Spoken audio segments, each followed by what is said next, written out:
missile, ARM. They are commonly carried by special aircrafts in seed role. Currently only a handful of countries, like the US, Germany, Russia and Brazil have built this kind of missile. Number 4. All SAM need radars for targeting. ARM are designed to pick up signals or radiations from radars and communication facilities, and then target them, leading to their eventual destruction. The primary purpose of this type of missile is to degrade adversaries' air defenses in the first period of a conflict, in order to increase the chances of survival for the following waves of strike aircraft. They can also be used to quickly shut down unexpected surface-to-air missile sites during an air raid. Number 3. The Defense Research and Development Organization, DRDO, is working on anti-radiation missile, and is named as New Generation Anti-Radiation Missile, NGARM. It is expected that the maiden flight test will be held by the end of 2016. The Indian Air Force would be inducting this missile within 2 years, following the completion of all the developmental trails. The missile is of indigenous development, including its seeker. This seeker is placed in the front end of the missile, and picks up various radio frequencies. Number 2. The missile is a single-stage, solid-fueled system, and will be using dual-pulse propulsion system instead of thrust propulsion. This is the first time DRDO is using a dual-pulse propulsion system. The missile will initially coast by firing the first pulse. The second pulse will be initiated just before interception of the target, that is the terminal phase. The missile has a range of 100 kilometers to 125 kilometers. Number 1. The missile will be mounted on India's frontline air superiority fighter, the Sukhoi Su-30 Mki, and the indigenous multi-role fighter, HAL-LCA. Currently the Air Force equips its Su-30 Mki fighters with the Russian Kh-35 missile, and uses the French Martel anti-radiation missile on its Jaguar and Mirage aircrafts. The Air Force is negotiating to buy AGM-88 missiles from the US, and plans to induct more than 1,500 in the next 5 years. It is expected that once the indigenous missile is developed, it will be used in conjugation with the above-mentioned missiles. Above the clouds, high in the Himalayas, the old Silk Road climbs through 14,000 feet to the Natula Pass, where two immense nations meet. It's here that India comes face to face with China. 40 years ago, they fought a fierce frontier war. Now finally the border is reopening for trade. Symbol of epic change in both countries as they dash for growth and new riches. India and China together will shape much of this century for all of us. But who will be the winners and losers as they race each other to the top of the world? I'm setting off on a journey through China and India to watch the race unfold. First Shanghai, and the Chinese sprint from the very start. Welcome to take on my country. The airport train pushes through 430 kilometers per hour, 270 miles per hour, for a mere 8-minute journey. Impressive, undoubtedly. Vitally needed, hardly. But this train is a political statement. Be amazed, be very amazed by China's rise. Once China decided it wanted the fastest train in the world, there didn't need to be any public discussion. This isn't a democracy. In a one-party state, what the government wants, the government gets. The train seems to shout to the world, "We're overtaking you all." Arriving in India is a very different story. This doesn't immediately look like a country on a dash for growth. A taxi in Mumbai, the country's commercial capital, gives me far too much time for a close-up view of slums and jams. Most of India's roads are hopelessly inadequate, part of a lousy infrastructure. But what's holding India back? Partly it's the need to persuade people in overcrowded areas like this. to move out of the path of modernization. They can't be forced out of the way. It's called democracy. But how does it look to those creating the new wealth? Hi. Nice to meet you. What do you think would suit me? I can do all kinds of shoes. I like these ones. These are really smart. In Shanghai, Billy Wang's handmade shoes tell a powerful tale. Billy took me to his small factory, a tiny but thriving part of China's manufacturing boom. His workers copy from photos their customers' favourite shoes. It's all imitation, not innovation. The business is expanding very fast, like all Chinese manufacturing, and Mr. Wang certainly doesn't question China's system, which helps make him rich. I'm just a shoemaker. I just worry about my shoes. Nothing else matters to me. I just want to make good shoes. How much does your business and your future success depend on China's government? According to the Chinese way of thinking, the political system is decisive. Everything else comes second to this. And that's the message big picture China tells you too.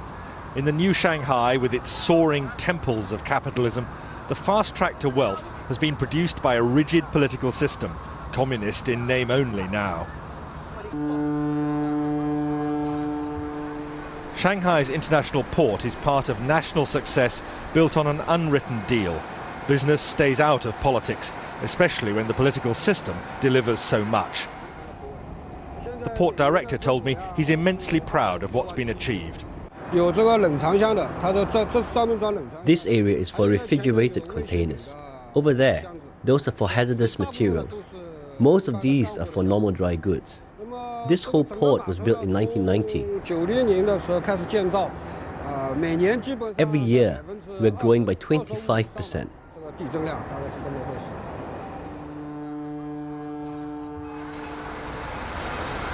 More than that, it's largely one-way traffic here. China doesn't buy much overseas, but produces vast quantities of goods for sale. China's achievement is simply staggering. Single-minded, one-party government making clear decisions which mean that China dominates the export world. It's staggering to watch this. Containers coming on and off ships simultaneously, most of them coming into China empty, most of them going out crammed with Chinese exports. This isn't something that should worry just India, it worries economies across the world. A huge trade imbalance. Basically, we have a lot of construction going on right now just before the monsoons. But in India, young risk-takers are not dismayed by China's success. The story of Tarun Tadani in Mumbai is typical. All our designs are basically finalized. Tarun is a man in a hurry to share in India's consumer boom, happening now. Tarun, still only 22, cut short studies in America to create this fashion accessories business.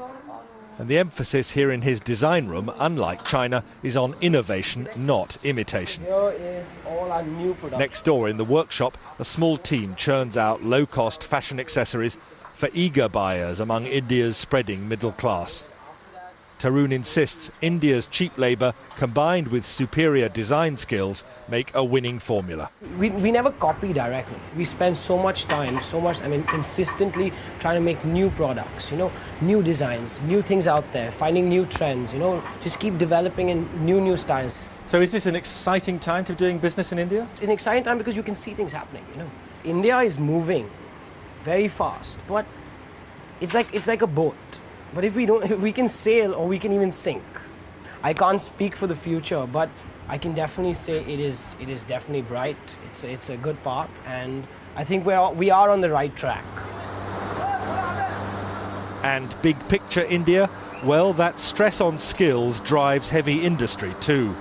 Here at Mukand Steel, they can't compete with China's bulk, bog standard production. Instead, they make only high-value specialist steels, meeting Europe's most exacting standards. I'll tell you, life does not get hotter than this. At the heart of a steelworks in India, midsummer, it's almost unbearable. But the Indians are justifiably proud of what they're doing here, not just competing with huge producers like China, with a massive output of bulk commodity steel, but here making some of the world's finest high-grade steel, competing with anything that could be produced in other parts of the industrialized world. Most of this steel meets India's enormous demands, but also goes for export. This is an area of heavy industry where India sees opportunities for massive growth over the next 10 or 15 years, and where the Indians are convinced they have a huge edge over China. Outside, away from the intense heat, I hear some fighting talk from the marketing director. India can catch up and then overtake China. And I don't think China can sustain this kind of high growth rate here for next 3 to 5 years. Is India While going to India's growth rate for last year was 8.5% GDP, the current year has begun with 9.5% in first 2 months. And I think as we go along, we see acceleration of the growth rate as all the industry segments are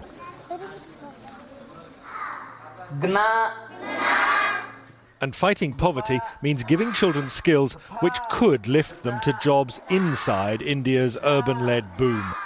An escape route from very low wages working the land. What would you spend it on? As it is, the headmaster sometimes despairs at the risk of perpetual poverty here. Resources, because uneducated parents, they are not sending their children properly to the school.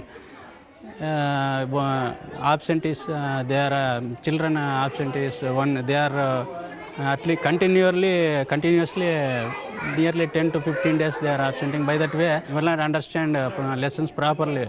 But if they get better educated, will that give them a different chance in life than their parents? I mean, is the future for them better? Definitely, sir.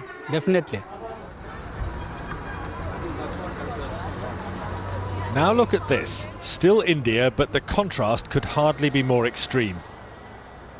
This is the breath-catching campus in Bangalore of Infosys, India's own homegrown software giant, and a major contributor to India's explosive growth.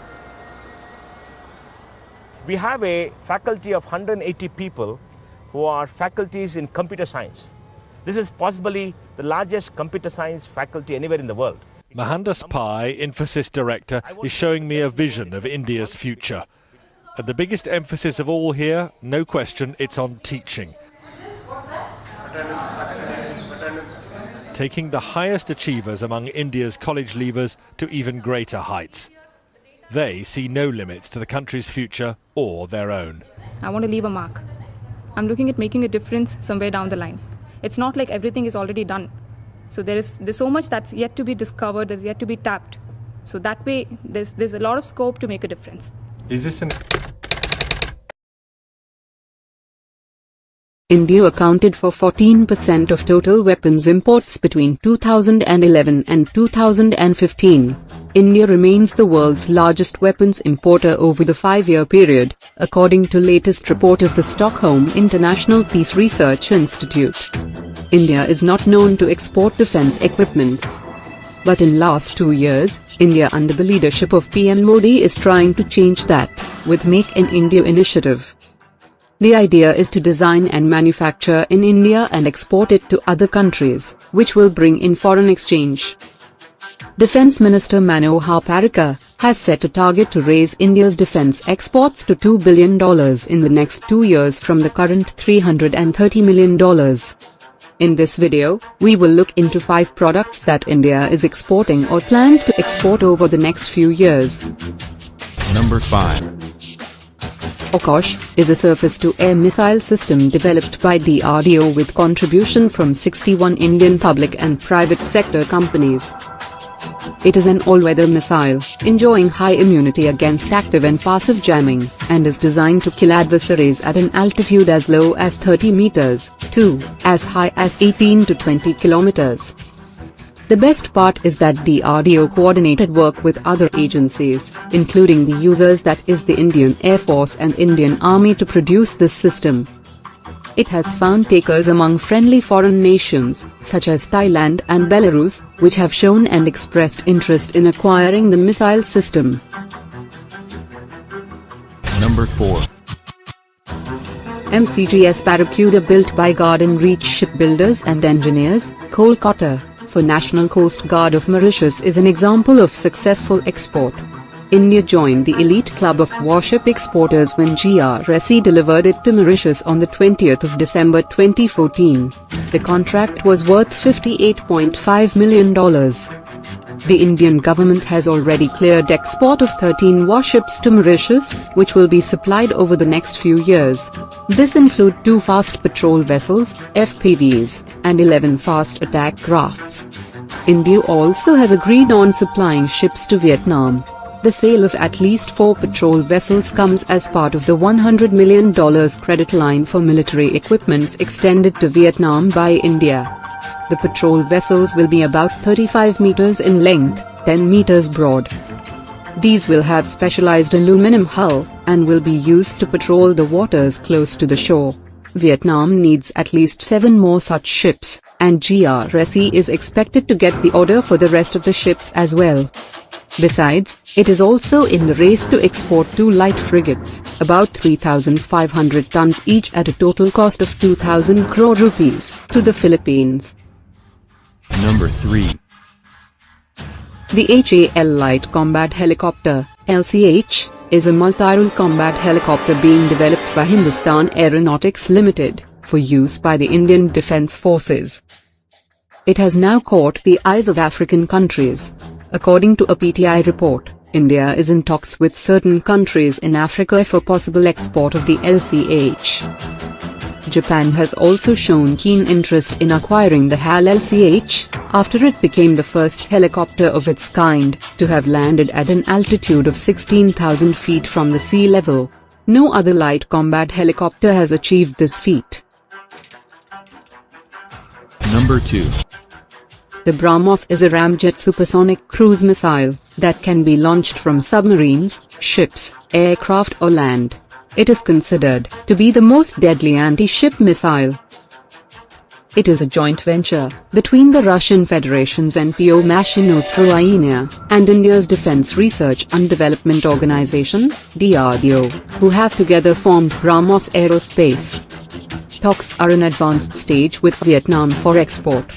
Negotiations are also currently underway with Chile, Brazil, South Africa, and Indonesia. Number 1. The HAL Tejas is a single-seat, single-jet engine, multi-role light fighter designed by the Aeronautical Development Agency, ADA, and Hindustan Aeronautics Limited, HAL, for Indian Air Force. Sources said inquiries by foreign countries came during the Bahrain Air Show in January, the very first time that Tejas flew outside the country. As per the report, Sri Lanka and Egypt have shown interest in the aircraft.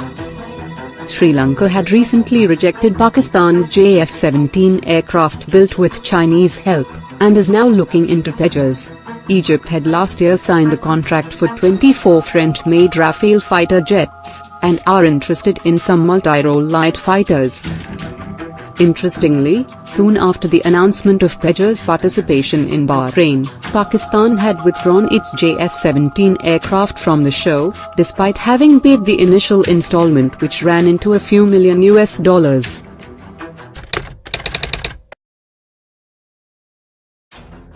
China has maintained very high economic growth over the last 20 years, and has become a major economic power. It has spent heavily on military build-up, and modernized its military forces. In recent times, China has been very aggressive in its posturing. South China Sea dispute. China has reclaimed land through artificial methods, and set up airstrip for military use in disputed islands of South China Sea. Brunei, Malaysia, the Philippines, and Vietnam have claims to these islands, but have been shrugged aside by China. Non-claimants like USA, India, Australia and Japan want the South China Sea to remain as international waters with freedom of navigation, whereas China want to control this major tradeway. Dispute with India. In the past 2 to 3 years, Chinese troops have frequently strayed inside India's side of LOC. After a number of frequent incursions in Ladakh area, Chinese People's Liberation Army troops have been spotted at forward posts along the LOC on the Pakistani side of Kashmir. Also, they have built up massive infrastructure along the LOC, which can be very useful for troop movement in case of a conflict with India. Here is list of steps taken by USA. 1. The US sailed a guided missile destroyer within 12 nautical miles of the artificial islands, the first in a series of actions planned to assert freedom of navigation in the region. 2. The Pentagon has designed a new strategy for the 21st century, called Air-Sea Battle, a concept that combines air and naval forces to punch through the increasingly formidable defenses of nations like China. 3. An important part of Air-Sea Battle calls for the military to operate from small, bare-bones bases in the Pacific, so that its forces can disperse to in case their main bases are targeted by Chinese ballistic missiles. The idea is to have enough US bases and Air Force capabilities peppered throughout the region, so that China would be too surrounded to safely attack in the event of a conflict. 4. One specific example is Saipan. The USA Air Force will expand the existing Saipan International Airport to accommodate cargo, fighter, and tanker aircraft, along with up to 700 support personnel. 5. In addition to Saipan, the Air Force plans to send aircraft on regular deployments to bases ranging from Australia to India as part of its bulked-up force in the Pacific. These plans include regular deployments to Royal Australian Air Force bases at Darwin and Tyndall, Changi East Air Base in Singapore, Korat Air Base in Thailand, Trivandrum in India. Other possible bases include Kubai Point and Puerto Princesa in the Philippines, and airfields in Indonesia and Malaysia. Here is list of steps taken by India. 1.